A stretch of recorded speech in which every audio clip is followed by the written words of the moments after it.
Graça e a paz, meus irmãos. Eu convido você a que abra a sua Bíblia na carta de Paulo aos Colossenses, no capítulo 2, no versículo 12, que nos diz assim: Tendo sido sepultados juntamente com ele no batismo, no qual igualmente fostes ressuscitados mediante a fé no poder de Deus que o ressuscitou dentre os mortos. Irmãos, há algum tempo, já tem algum tempo que saiu aquele famoso filme chamado Matrix, no qual o ator Keanu Reeves, ele vive um personagem que acaba se libertando de uma realidade virtual dominada pelas máquinas e acaba então se tornando o grande herói em desenvolvimento daquela história. Mas a cena que mais chama a atenção é o momento que ele tem que morrer para então vir a se tornar aquilo que esperavam dele.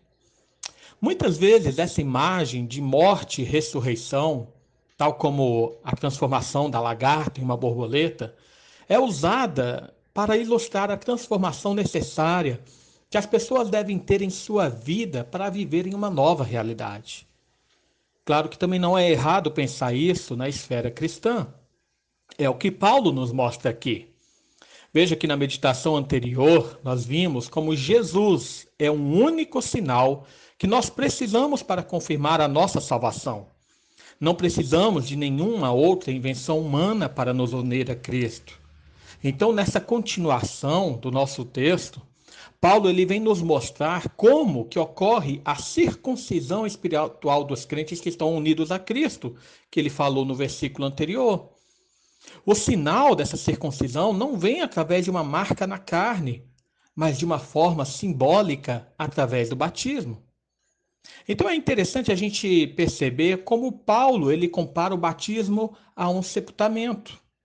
Isso ele faz para explicar algo que ele detalha de uma forma mais clara e mais extensa na sua carta aos Romanos, no capítulo 6, no versículo 11.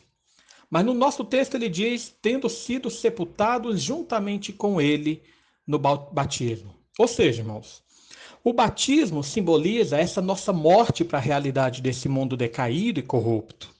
O batismo simboliza o nosso completo desligamento do pecado, mas também uma nova vida unida a Cristo.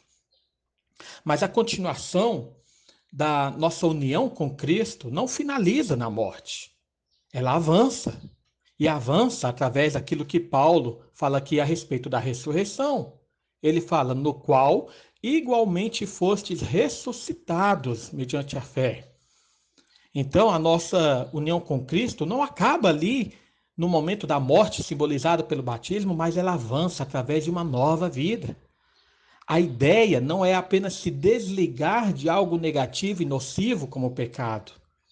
É preciso se unir a algo positivo e proveitoso, que aqui é Jesus.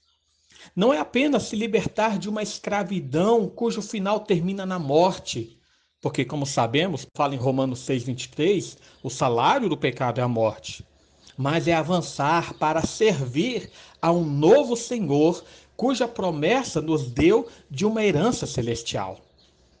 Em Romanos, capítulo 4, versículo 25, Paulo salienta que Jesus morreu por causa dos nossos pecados e ressuscitou para a nossa justificação. Ele quis dizer ali acerca da substituição e da imputação que ocorre entre Jesus e o seu povo. Na cruz, os nossos pecados foram transferidos para ele, de forma que ele recebeu a punição das nossas transgressões. E dessa forma, através da sua ressurreição, a sua justiça é lançada sobre a igreja. A sua justiça, como filho obediente, é lançada sobre o povo eleito. Então vejamos, irmãos, que é vital ao crente passar por esse processo de morte e ressurreição, tal como aconteceu com Jesus. Há uma transformação indiscutível que todo crente necessariamente tem de passar a fim de confirmar a sua salvação. Sem essa transformação, não há evidência de salvação.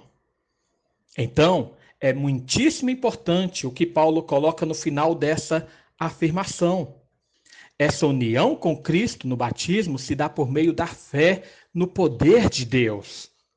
Por que essa informação é importante? porque Paulo quer apartar qualquer ideia de mérito humano que venha por meio de obras ou de qualquer outro instrumento inventado pelo homem. Como temos dito nas meditações anteriores, os falsos profetas estavam tentando convencer os crentes que, além de Cristo, eram necessárias outras obras, outros ritos, outros usos e costumes. Portanto, a nossa união com Cristo, a nossa morte para o pecado, o nosso batismo em Cristo, essa nossa nova vida, vinda através dessa ressurreição com Cristo, essa nossa transformação para uma nova realidade, somente ocorre por meio da fé no poder de Deus e não por nossas forças. Enfim, como temos dito desde o início, somente Jesus nos basta. Que ele seja a única base, o único fundamento da nossa fé e da nossa salvação. Que Deus nos abençoe. Vamos orar, irmãos. Pai amado, mais uma vez nos colocamos diante de Ti. Agradecemos por Tua obra em nossa vida, pelo Teu poder que nos reveste, pelo Teu agir e pelo Teu Espírito, Senhor, que nos uniu a Cristo ali na morte, na cruz. Te agradecemos, Senhor, porque embora não estivéssemos ali, embora não ainda tivéssemos nascido, o Senhor Jesus já realizou essa obra para a nossa vida, para o nosso viver. E é dessa forma, Senhor, que nós exaltamos o Teu nome, porque providenciaste, por meio do Teu Filho, a nossa morte para o pecado e uma nova vida contigo, através do Espírito. Abençoa todo o Teu povo.